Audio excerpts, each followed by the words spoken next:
Good evening. Thanks for joining us. Bill is off tonight. Breaking news as police arrest a 15-year-old boy in connection with a shooting on Green Bay's east side today that left a 16-year-old boy hospitalized. This news coming into us in just the last half an hour. Emily Riley joins us live at the scene with more details tonight. Emily.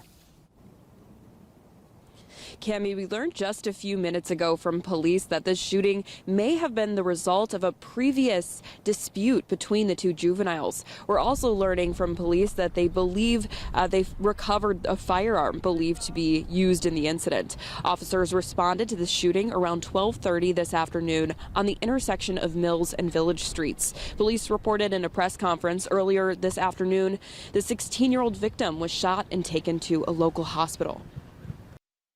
The victim was taken to a local hospital, and the injuries are not expected to be life-threatening at this time.